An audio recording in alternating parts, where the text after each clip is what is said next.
Allah Subhanahu wa taala berfirman, dan apabila ketetapan Allah sudah terjadi kepada mereka, azab Allah sudah terjadi kepada mereka, maka ketika itulah kami keluarkan dabatun minal ard, binatang yang keluar dari perut bumi, tukallimuhum, yang berbicara kepada mereka, sesungguhnya manusia mereka dengan tanda-tanda kebesaran kami tidak yakin.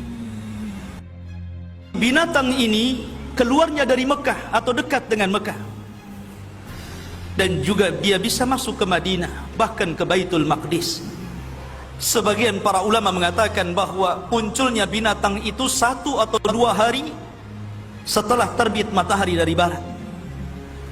Ada yang mengatakan binatang itu muncul dulu, baru 1-2 hari muncul matahari terbit dari barat. Allahu a'lam mana yang lebih dahulu. Tapi tidak jauh jaraknya, antara sehari atau 2 hari antara kemunculan binatang dengan terbitnya matahari.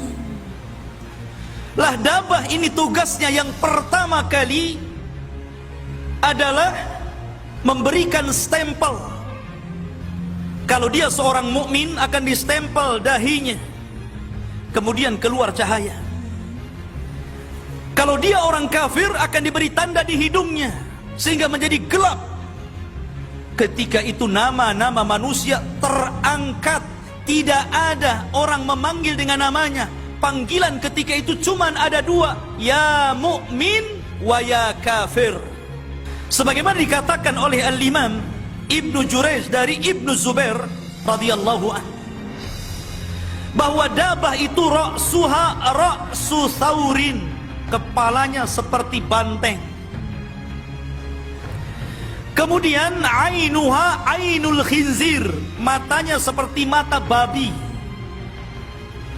Wa udhunuha udhunu filin, dan telinganya seperti gajah. Wa qarnuha qarnu ailin, tanduknya seperti rusa. Wa unukuha unuqa ni'amatin, dan lehernya seperti leher-leher burung unta. Wa sadruha sadru asadin, dadanya seperti dada harimau, dada asad, singa. Wa launuha launun namar, dan warnanya seperti harimau. Wa khasiratuha khasiratu hirrin, dan rusuknya seperti rusuk kucing. Wa dhambuha dhambu kabsin, ekornya seperti kabes. Kabes itu kambing gibas, kambing yang wol, yang berbulu itu.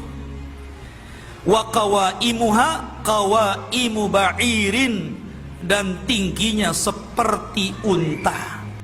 Binatang itu membawa 2 barang pusaka. 1 tongkatnya Nabi Musa, dan 1-nya stempelnya stempel Sulaiman.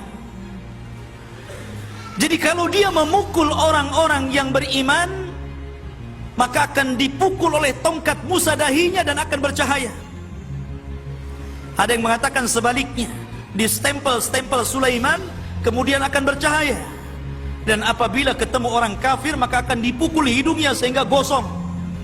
Ini yang menandakan mana mukmin mana kafir. Ma'asyiral muslimin, jamaah sekalian dirahmati Allah Subhanahu wa taala. Kemudian dari mana keluarnya? Dan di mana sekarang ini dia? Dabah ini terjadi banyak khilaf para ulama. Walaupun ada kesepakatan di antara ulama bahwa dia akan muncul di Mekah atau berdekatan dengan kota Mekah. Tidak akan muncul di situ. Pendapat yang pertama, dan ini pendapat Abdullah ibn Buraidah, bahwa dabah itu akan keluar dari sebuah perkampungan padang pasir. Disitulah dia pernah berjalan bersama Rasul. Kemudian Rasul berhenti. Kata Nabi SAW, hadza maudhi'ud dabbah, disinilah kelak binatang yang bicara itu muncul. Ada yang mengatakan bahwa dabah itu, dan ini perkataan Abdullah bin Mas'ud radhiyallahu anhu, bahwa dabah itu akan keluar dari bebatuan Bukit Safa. ada Safa, ada Marwah, tempat sa'i. Disitulah Dabah akan keluar. Jadi pecah batunya, kemudian keluar tuh Dabah itu. Ada yang mengatakan, dan ini pendapat Abdullah ibn Amr, Dabah itu keluar dari padang pasir namanya Ajyad, dekat dengan Mekah. Bahkan dia pernah mengatakan, saking yakinnya bahwa Dabah akan keluar dari situ, karena di situ ada tumpukan-tumpukan cadas dan batu, dia mengatakan, kalau saya tahu binatang itu ada di sini, ku congkel dengan kayu supaya dia keluar sehingga nampak mana mukmin mana kafir. Ada juga yang mengatakan bahwa Dabah itu akan keluar menggunakan 3 proses. Pertama akan keluar fil bawadi, keluar dari lembah dulu, kemudian sembunyi. Kemudian setelah itu keluar di perkampungan, kemudian sembunyi. Baru kemudian dia menampakkan di Masjidil Haram. Barulah manusia lari, ketakutan. Tetapi Dabah ini akan mengejar seluruh manusia. Tidak ada satupun manusia yang lolos dari Dabah ini. Tapi Dabah ini nggak membunuh. Dabah ini hanya sekedar memberikan cap stempel saja, kafir, mukmin, itu saja tugas.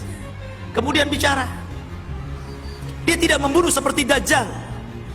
Dia tidak sadis seperti Ya'juj dan Ma'juj. Bahkan dijelaskan dalam sebuah riwayat ikhwatu fiddin yang dimuliakan Allah Azza wa Jal, bahwa saking besarnya Dabah ini, dan ini pendapat yang kuat karena memang pendapat-pendapat yang tadi itu tidak berdasar.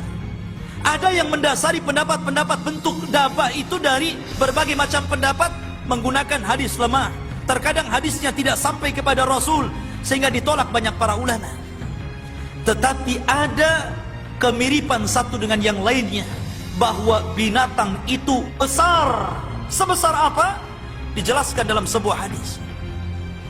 Sebagaimana hadis Abdullah bin Amr, bahwa Dabah itu akan keluar dari Ajyad, ra'suha yamussus sahab, di mana kepalanya sampai menempel di awan.